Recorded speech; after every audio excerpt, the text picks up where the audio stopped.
Stephen Hawking talked about a brief history in time. Cyndi Lauper sang Time After Time. The classic movie Casablanca has As Time Goes By. All of us have called time out, asking time to stop for a moment. Time travel has been a constant theme for fantasy and for imagination. Hourglasses, watches, atomic watches, sundials, Stonehenge, Mayan ruins all have a fascination with time. Wasting time, need more time, time flies, time and time again, the right timing. There are so many expressions that allude to the concept of time. While there are those who study the foundations or the science behind time, and those who watch time go idly by, most of us are left trying to answer a difficult question. What should we do with our time? Have you ever thought about why it takes so little time to destroy, yet so much time to build or create something? The atom bomb dropped in Hiroshima, for example, took a split second to ignite. Yet it'll take more than 75 years for the atomic radiation to go away. Come to think of it, it hasn't even been 75 years yet. A friendship built over the years can break down over a boy or a girl. A split-second lapse in concentration can make an Olympic athlete lose the gold medal he or she has been training tirelessly for. It takes but a few minutes to cut down a 300-year-old tree that has lived through heavy rain and droughts and wild animals. A 20-second earthquake leads to a 50-foot tsunami and the disappearance of entire communities. If it can take such a short amount of time to destroy what took so long to create, I challenge us to do something that will last much longer than the time we put into it. If everyone in this room can do this, then I am confident that together we can make one moment have 100 times the effect. Once again, I ask, what should we do with our time? I was moved by these lines from Longfellow's poem, Poem of Life. Lives of great men remind us we can make our lives sublime, and departing leave behind us footprints in the sands of time. And as I explore what I want to do with my time, I look around and I ask, what can I do? What should I do?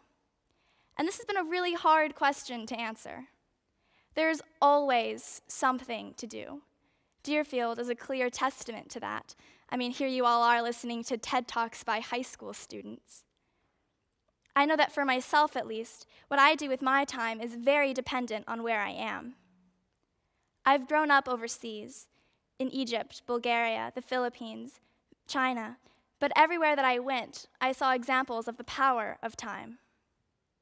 When I was living in the Philippines, I witnessed something beautiful that took a long time to create, but was destroyed in an instant. In 2009, I witnessed a big typhoon called Ondoy, and witnessed extreme flooding firsthand. Houses were flooded. On the highways, people were literally swimming next to their cars. People were sitting on top of their cars. People were trying to climb lampposts. Fathers were carrying babies, and the babies were crying, and it was absolutely devastating. To see the amount of pain on children's faces, it's not really something I like to describe. This event was something that really triggered the question, why is there such an imbalance between the amount of time it takes to create and the amount of time it takes to rebuild? The thing that struck me most about the typhoon was the children. You can't go to them and say it's going to be okay. These kids know no such thing as sugarcoating. These kids live in the slums. Slums under the highway I would drive over to get to school. After Typhoon Ondoy, some of these kids had nothing. Their homes were made out of scrap metal that somehow managed to stick together. That was their definition of home. But even that is quickly taken away by water. Such a short amount of time. 3 days. According to the Rappler, there were 464 dead, 244 evacuation centers, flooding in 184 cities, 11 billion pesos worth of damage. 3 days. That's a little shorter than the time span of long winter weekend. In that time, a boy may have lost his father, lost his home, lost a friend. I can tell you now that it has definitely taken more than 3 days for these children to recover. And I'm struck by this inequality. There is such a disparity between the amount of time it takes to destroy and the time it will take to rebuild. I met directly with families and loved ones who had their homes destroyed and their livelihoods ruined. I wanted to do as much as I could to help, so along with my brother, we launched Kids Across Countries.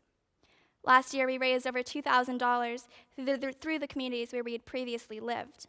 Together with an NGO called Sinergia, my brother and I visited Punting Elementary School in Iloilo, which is located in a small fishing village in the Philippines. The first thing that struck me was how skinny the children were. Their ribs jutted out and their elbows extended past their taut skin. A majority of them were undernourished. Students that live in that town have to wake up at 4 or 5 in the morning to walk so that they can make it to school by 7. Each classroom holds over 100 students. The damage done by the typhoon is blatantly obvious.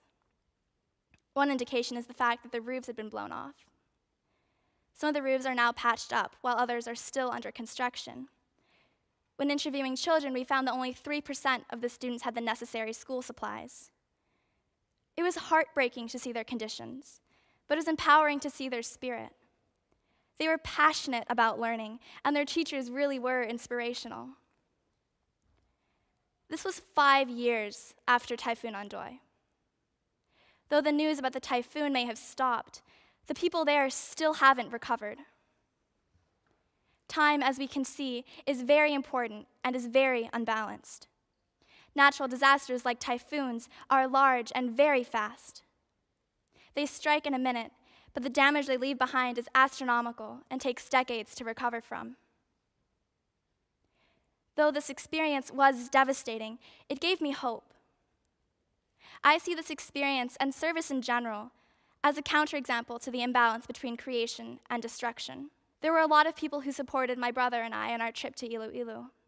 A lot of people worked together, and as a result, were able to reinstall the feeding program at the school.